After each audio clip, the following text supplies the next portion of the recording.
The next MacBook Air is coming, but not anytime soon. In fact, according to Gurman at Bloomberg, we're not going to see an M5 MacBook Air or any M5 Mac in 2025. Apple's holding off until the first half of 2026, and from what we're hearing, this is going to be one of the least exciting updates we've seen in years. No redesign, no OLED display, not even a new screen size. And yet, weirdly enough, it might still be one of the most important MacBook Air launches for people trying to buy a Mac on a budget. Let's talk about what's really going on with the M5 MacBook Air, what Apple's long-term roadmap looks like, and why the best reason to be excited for the M5 is actually to do with the M4, or even the M3. So yes, the headlines sound pretty underwhelming. Apple's skipping M5 Macs entirely in 2025, which in the case of the MacBook Air isn't anything unexpected. While we usually would have expected Apple to launch a new MacBook Pro later this year, the Air for the last 2 years has been updated in spring. We got the M4 model in March, so it only makes sense to launch the M5 model a year later in March 2026.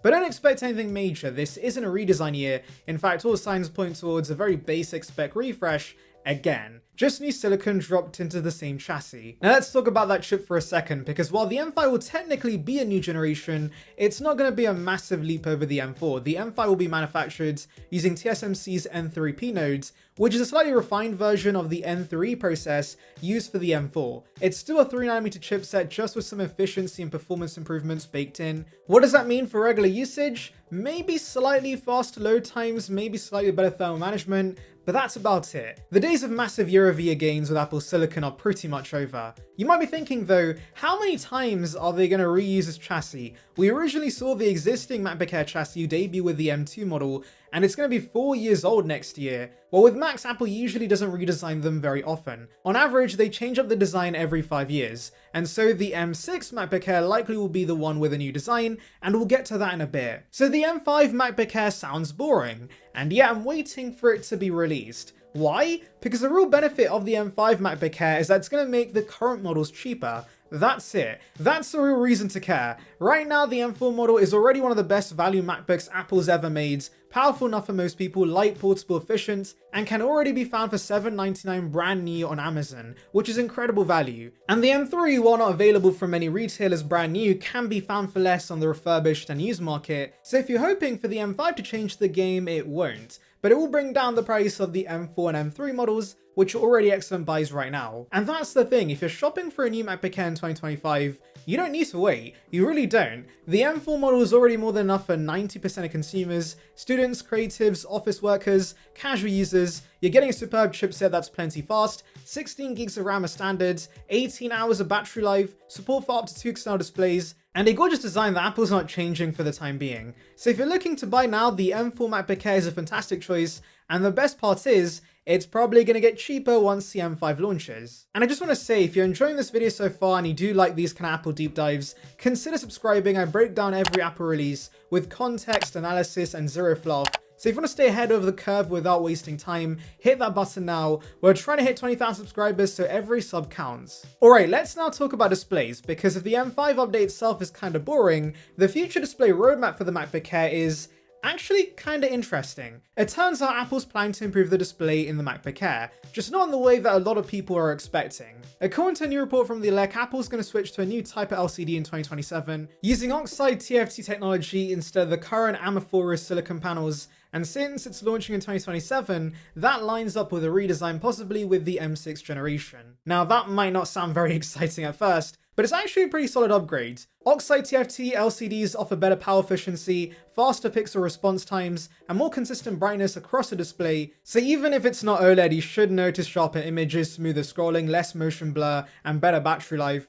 Basically, you look and feel more premium without the higher cost of OLED. I mean, right now Apple essentially uses the same LCD panel their original Retina MacBook Pro had, so it's about time we saw some sort of upgrade. Though you may be wondering, why not OLED? Well, we have had news that Apple has delayed the OLED MacBook Air. Originally slated for 2027, the elect now says we won't see a new MacBook Air with an OLED display until 2029 or later. Why? According to the report, Apple is not happy with how the OLED iPad Pro sold. Despite all the hype around the tandem OLED panels and the thinner form factor, it didn't drive the kind of upgrade wave Apple was hoping for, so the company's now rethinking its rollout for OLED on the Air. Which again kinda makes sense. OLED is expensive and the MacBook Air's whole identity is affordability. Apple doesn't want to jack up the price of the base Air to $1299 just to offer OLED, especially when the Pro models are getting OLED in 2026. If you want a thinner, brighter, contrast-rich display with per-pixel lighting, Apple would much rather you buy a $1,500 MacBook Pro instead. That's where the OLED transition is actually happening next year, and the production targets are reportedly between 3 and 5 million units annually. So what we're getting instead on the Air is a more cost-effective display upgrade in 2027.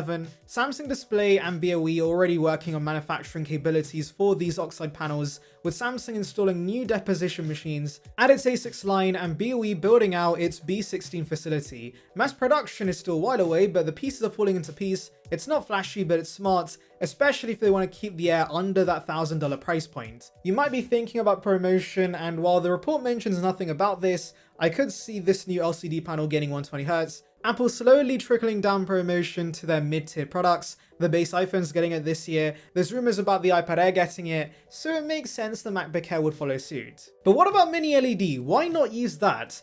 Well, I'm not completely sure myself. The reports don't really talk about that as a possible option. I'm gonna guess that MiniLED is also too expensive to produce, and I think Apple would just rather keep using LCD for a little longer and then switch to OLED once it becomes cheaper instead of going for that in-between option with MiniLED. Now with this display upgrade, I do expect the M6 MacBook Air to get a redesign. We haven't heard much about what they could bring to a redesign, but the OLED MacBook Pro is supposed to get thinner, so maybe they'll do the same with the MacBook Air, where it also does get thinner. And that brings us back to the M5, because if you were thinking about waiting for the M5 MacBook Air, you really need to ask yourself why. Is it because your current Mac is hanging on by a thread and you're trying to hold out just long enough?